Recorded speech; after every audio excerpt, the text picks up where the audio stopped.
Welcome. I'm Ed Hess. I'm here to basically talk with you today about an idea to action that comes from my book Learn or Die, Using Science to Build a Leading Edge Learning Organization.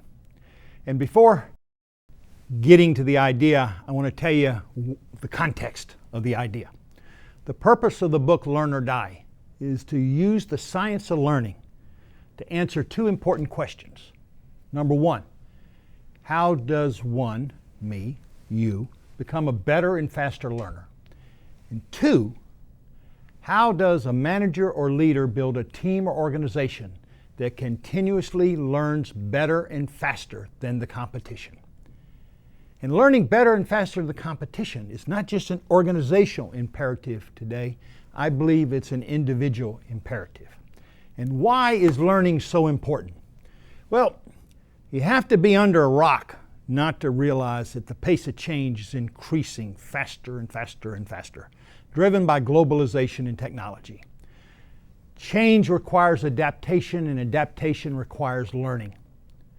And continually learning better and faster may be the only sustainable competitive advantage for me, for you, and for our organization. And it's even the rate of change is going to increase, I believe, and I'm not the only one who believes this. Technology is going to basically explode in the next 10 years. I call it a tsunami. Artificial intelligence, smart robots, nanotechnology, the Internet of Things, 3D printing, and even brain mapping. And it raises the question for each of us, what in that environment can humans do better than smart machines?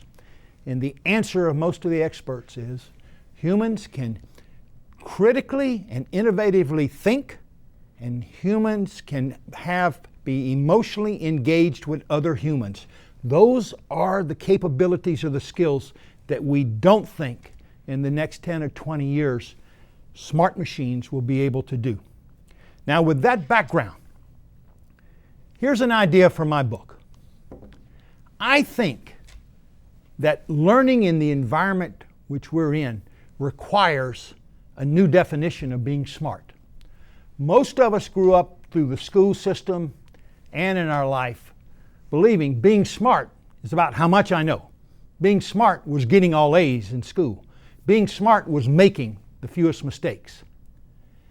I suggest to you being smart in today's world is knowing how to learn. And knowing how to learn requires us to accept the magnitude of our ignorance, to be intellectually humble, what I call intellectual humility, and to know what you don't know, to treat everything you think you know as conditional, subject to being stress tested by other smart people, and subject to modification if there's better evidence or data that demands it.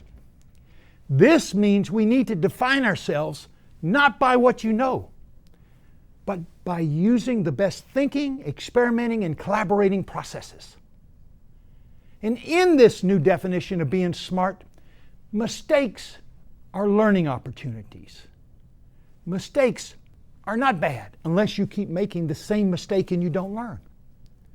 And what this means is being smart is being data-driven and staying curious.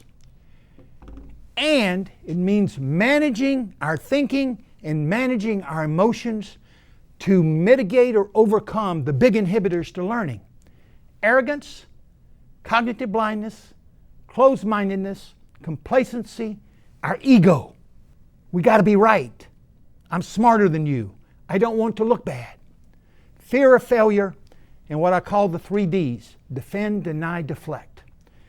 And if you approach learning with this new definition of being smart, it's not how much I know.